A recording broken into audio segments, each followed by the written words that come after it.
बड़ी खबर मिल रही है। तिरुपति मंदिर को बम से उड़ाने की धमकी दी गई। ईमेल के जरिए बम से उड़ाने की धमकी दी गई है। तो मंदिर को आरडीएक्स से उड़ाने की धमकी मिली है। आईएसआई और एलटीटीई की साजिश का दावा किया जा रहा है। पुलिस ने सघन तलाशी अभियान शुरू कर दिया है। तो मंदिर के आसपास सुरक्षा भी बढ़ा दी गई है।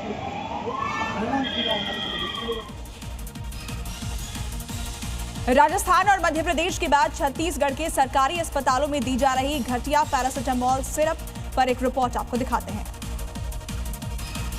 देश के अलग अलग राज्यों में नकली दवाइयां मिलने का सिलसिला जारी है। मध्य प्रदेश और राजस्थान के बाद अब छत्तीसगढ़ में भी नकली और घटिया दवाइयां मिली हैं। राज्य के सरकारी अस्पतालों में छोटे बच्चों को दी जा रही पैरासिटामोल सिरप की गुणवत्ता घटिया निकली है।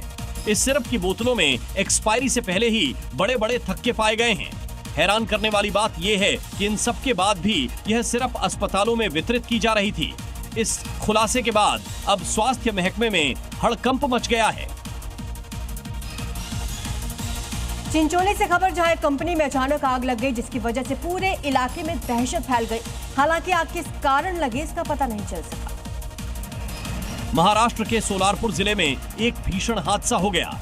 यहां केमिकल कंपनी में अचानक आग भड़क उठी और कंपनी परिसर से एक के बाद एक जोरदार धमाकों की आवाजें आने लगीं।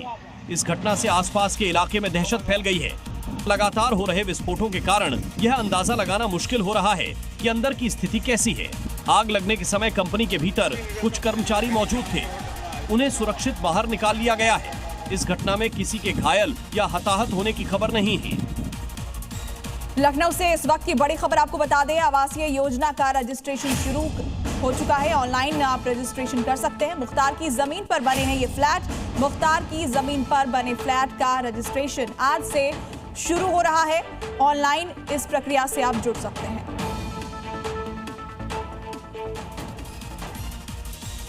तो अभी तक आपने जबरन धर्मांतरण की खबरें सुनी होंगी, लेकिन यूपी के बागपत में एक हिंदू युवक ने जागरण की परमिशन नहीं मिलने से दुखी होकर इस्लाम धर्म अपना लिया, जिसके बाद अब मामला सुर्खियों में बना हुआ है।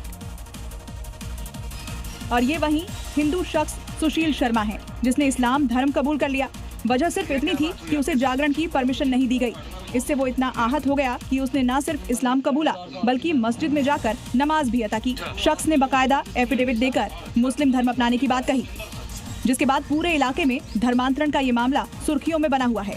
धर्मांतरण की खबर लगते ही मौके पर पुलिस प्रशासन की टीम पहुंची। पुलिस ने युवक से पूछताछ भी की है, लेकिन शख्स का कहना है कि वो अपनी मर्जी से इस्लाम कबूल कर रहा है। और चलिए अब आपको दिखाते हैं तमाम राज्यों से आई बड़ी खबरें। यौन शोषण के आरोपी चैतन्यानंद सरस्वती की अर्जी पर आज पटियाला हाउस कोर्ट सुनवाई करेगा। अर्जी में आरोपी ने जेल में दवाइयां, सन्यासी कपड़े और बिना लहसुन प्याज वाला भोजन उपलब्ध कराने की मांग की है। शुक्रवार को अदालत ने उन्हें 14 दिनों के लिए न्यायिक हिरासत में भेज दिया। मौसम विभाग ने चेतावनी दी है कि हिमाचल प्रदेश, पंजाब, हरियाणा, चंडीगढ़ में आज से बुधवार तक भारी बारिश हो सकती है। साथ ही तूफान, बिजली गिरने और ओले गिरने की भी आशंका है। लोगों से सतर्क रहने और जरूरी सावधानियां बरतने की अपील। खराब मौसम के अनुमान के चलते वैष्णो देवी यात्रा 5 से 7 अक्टूबर तक स्थगित की गई है। मौसम विभाग ने भारी वर्षा और ऊंचाई वाले इलाकों में तूफानी हवाओं की आशंका जताई है। श्रद्धालुओं से अपील की गई कि वो यात्रा में देरी के दौरान सतर्क रहें और आधिकारिक सूचना के मुताबिक ही यात्रा की योजना बनाएं।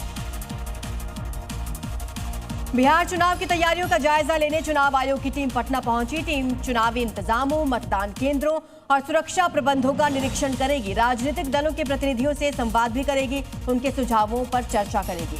रविवार को प्रेस कॉन्फ्रेंस भी होनी है। इसी बीच बड़ी खबर आ रही है ओबीसी आरक्षण से जुड़ी हुई। मंत्री ओपी राजभर ने बड़ी मांग रखी है। 27% आरक्षण को 3 हिस्सों में बांटे। पिछड़ा वर्ग को 7% आरक्षण दिया जाए, ये मांग उनकी तरफ से की गई है। अत्यंत पिछड़ा वर्ग को 9% आरक्षण मिले।